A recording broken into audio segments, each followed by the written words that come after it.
Assalamualaikum warahmatullahi wabarakatuh. Today, our Group 12 will be presenting about our project titled as 2018 Lion Air Flight JT610 Crash. So, my name is Shahmi and I will explaining about introduction. The study background, it is operated by Indonesian low-cost carrier. It is a routine domestic journey from Jakarta to Pangkal Pinang.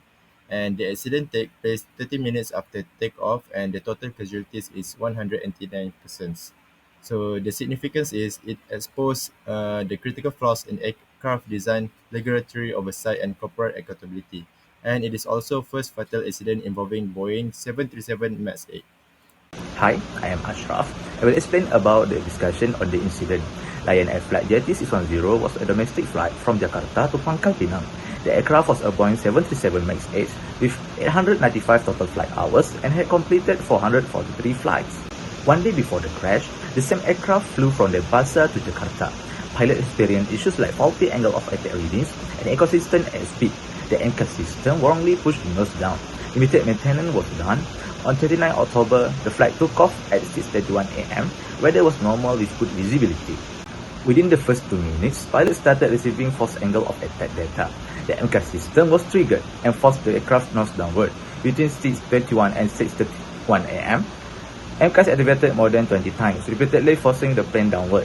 Flight data showed a steep descent despite pilot efforts to pull up. At 6:32 a.m., the plane crashed into the Java Sea at about 700 kilometers per hour, killed all on board.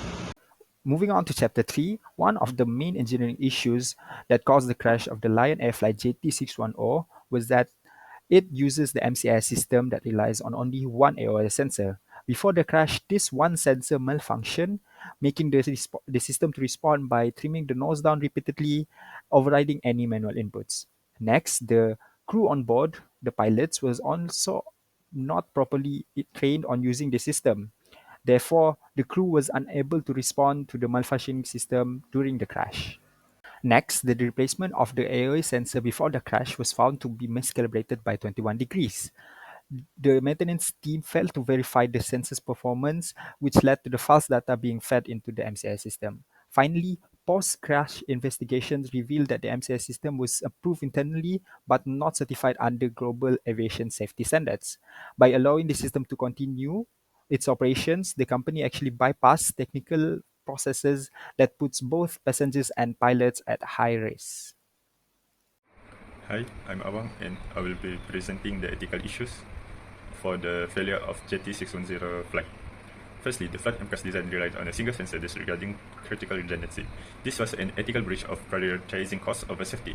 The REA mandates engineers safety, a reliable system with redundancy, and it's a clear violation here.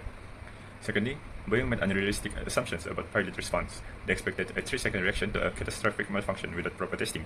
This ignored human factors and risks. The REA 1976 requires engineers to exercise sound judgment and consider realistic operational scenarios to ensure public safety. Thirdly, there was non-disclosure of MCAS functionality to pilots and regulators.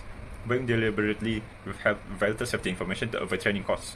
This ethical breach of transparency directly contradicts the REA's demand for professional integrity and truthful disclosure to protect the public. Finally, inadequate maintenance log documentation by Lion Air prevented crucial information from reaching maintenance and flight crews. The REA underlines the importance of meticulous record keeping and clear communication in engineering. This failure demonstrated a clear lack of professional diligence. Next, let's just move on to Chapter 5, Recommendation to Prevent Similar Accidents like Boeing 737 MAX crash. First, we must enhance pilot training. Pilot need full instruction on system like MCAS and should practice emergency scenarios using simulation as emphasized by the NTSB. Second, we need to mandate system transparency, ensuring all safety critical system details are shared with pilot and regulator to avoid dangerous knowledge gap. Third, reform the certification process by reducing manufacturer self-approval, involving independent third-party review, and aligning international standards. Next, implement real-time monitoring using aircraft health system and AI to detect anomalies early and avoid mechanical failures. And finally, we must promote ethical responsibility by building safety first culture, enforcing transparency, and protecting whistleblower. These steps are vital to restore trust in aviation. In conclusion, the Lion Air Flight JT610 tragedy revealed critical shortcomings in the integration of technology, human factor, and ethical oversight. It highlights the need for ethical engineering practice. Engineers must anticipate risk and question assumption. Public safety must take priority over cost and time pressure, emphasize multidisciplinary collaboration in complex systems, and also serve as a reminder of engineers' responsibility to protect society. So that's all from our group. Thank you.